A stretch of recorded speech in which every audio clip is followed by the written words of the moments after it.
Hey guys, welcome back to Shep Talk and welcome back to my review of Mean Girls the Musical. Mean Girls the Musical was directed by Samantha Jane and Arturo Perez Jr.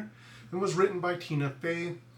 And I'm going to be sorry if you guys haven't been to this channel before. I am probably going to butcher these names. I'm sorry. I try to learn them, but I'm just not good at pronunciation. Mean Girls stars Longoria Rice, Renee Rapp, Eluai Cavallo, Jaquel Spivey, Avantika, and Bebe Woods. Again, I'm sorry, I probably mispronounced these words, or these names. Mean Girls the Musical has a runtime of 1 hour and 52 minutes. Quick synopsis: Caddy Heron has been homeschooled for most of her life and attends her first public school where she falls in with the plastics, the popular kids, who turn her life upside down. I guess you'd call this a remake of the 2024, the 20 or 2. I guess you would call this a remake of the 2004 movie of the same name, but then they've added music from the Broadway show and given the movie a makeover to fit the more current times of this generation. One of the things I found very hard in this movie was not comparing the new actors to the roles that they're playing from the 2004 movie. Sadly, that didn't happen. Throughout this movie, I was comparing, the new actors to the old actors. And I'm going to get into it a little bit, but I'm trying not to make this my whole review. Rice, who plays Caddy, that was Lindsay Lohan's role back in the day, did a good job. I would like to say that she stood toe-to-toe to Lindsay Lohan. They both had strong performances. I won't say that either one was better than the other. I won't say that Rice's performance was like over the top or better or stood out in any way, shape, or form. But I thought that Rice and Lohan did an amazing job as Caddy, playing that kind of homeschooled, sort of out of touch with current society's values and morals and moving around through the high school cliques. Now Renee Rapp, who plays Regina, which was Rachel McAdams' role in the original movie, I think she absolutely slayed it. Dare I say, was even better than Rachel McAdams as playing the Queen of the Plastics.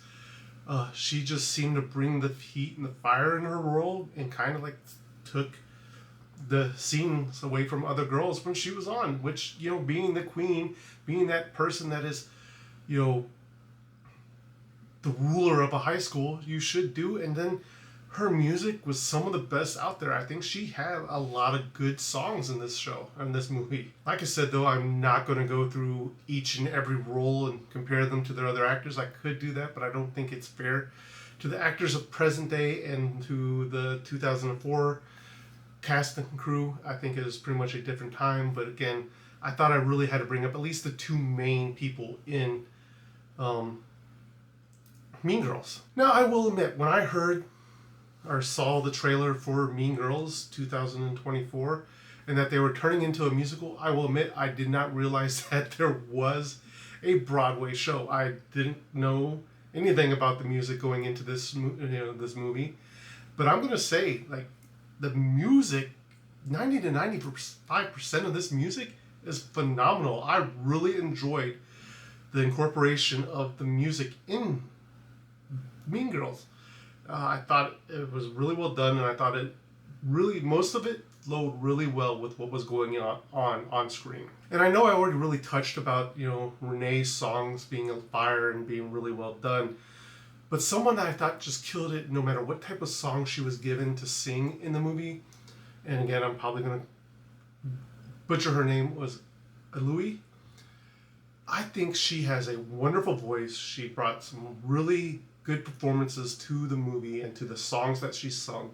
And she really had some different types of songs that she had to sing. So, in the choreography and everything, I think she did really well. And I can't wait to see her more and see how well or where she goes from here. And like I said, 90 to 95% of these songs really hit for me. There's very few songs that I just did not like vibe with or really thought did a good job.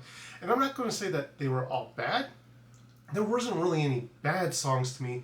I think really what got me or what made me not really enjoy the song was the length. I think some of these songs went about 30 to 60 seconds too long, and could have been trimmed down and just like flowed a little bit better.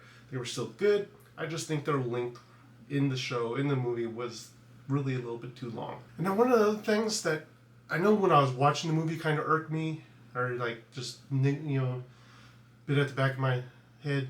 And this could be me remembering it wrong from the original, because I have not seen the 2004 movie in a long time. But one of the things that kind of like had me thinking was Caddy and the Mathletes. Now, I thought that storyline was a lot more prevalent in the original movie than it is in the 2024 movie. And again, I could be remembering wrong. I thought for sure that because of how much Caddy loved, or Katie, I guess, depending on how you want to call her name, how much math meant to her, I thought the choice between hanging with the plastics and becoming a mathlete was more prevalent than I guess it really was. Or maybe I just remembering it wrong. But I thought because of that story, I thought in the original that it was giving her that conflict of who she really wanted to be. And to me, it really felt like the mathlete storyline in the new movie took really a back row and really just felt kind of rushed and didn't have any build up. It was just like, okay, you got to go on to the mathletes, you got to win this tournament. And again, I could be remembering the original wrong. I just thought it had a little bit more meaning in the first one. Another thing that didn't really sit right with me in this movie is the Karen character. You know, I get it in the original one, she was kind of the ditzy dumb one. But in this movie, they took the dumbness to a whole new level. Like, she was just like, I think having her be able to breathe and move at the same time was a chore for her. And it felt really bad. Like, in this day and age, I don't think we need that type of stereotype. You can still make a character that is not, you know, a brainiac or like lacks maybe common sense and stuff like that. But to make her as dumb as they made her just really felt wrong, and like they were going too hard for it. Now, the actress did a very good job. Matika did a great job playing that role, but it was just like, I think you pushed it too far. And I'm going to say, I think they did the same thing for Damien, one of the gay characters, that Katie kind of, you know, falls in with and who helps her navigate the high school society. I think they really took the whole too gay to function to the next level. Like, the actor from the 2004 movie, again, was gay, kind of was over the top a little bit, but didn't go like full core, like just, oh my God, you know, over the top of them. It's just like, it seemed like it was just too much. It seemed like they were like, we want to make this character flamboyant and over the top and almost a caricature of like a, you know, flamboyant gay character or gay person. And to me, it just seemed like they were just going too hard. They were really falling into that too gay to function. And the actor, again, I think the actor did great with the material they were given. I just think they went a little too far, pushed it a little too far. Overall, Mean Girls is a good movie. It brings the 2004 version up into the modern age. And I am going to say probably will relate to the new generation. I don't know. It's been a very long time since I've been to high school. But I'm sure the cliques are still there. I'm sure, you know, navigating through high school is still one of the hardest things for teenagers to do. And adding the music, I think, from the musical was really well done. I enjoyed the music. Hell, I even thought about, you know, adding it to my Spotify playlist just because some of the songs are really fire. So I think Mean Girls is a good movie. Again, though, coming out in January, it is one of those movies that obviously the studios didn't have a lot of faith in. And so I think it's going to do decent at the box office. I don't think it's going to be one of our box office blowouts. But with all that being said, guys, Shep Talk is going to give Mean Girls 3 Sheps out of 5. Have you seen Mean Girls 2024? What did you think? Were you a fan of the 2004 version? Were you a fan of the musical? How do you think it relates? Do you enjoy it? Is it going to become in one of those lexicons where you're going to watch the 2004 version and then watch the 2024 version? Let me know down in the comments down below, guys. But that is all I have time for today. Thank you for watching. And if you haven't done so already, please remember to like, share, and subscribe. It does help my channel out greatly. And I do truly appreciate each and every one of you. And I'll see you in the next review.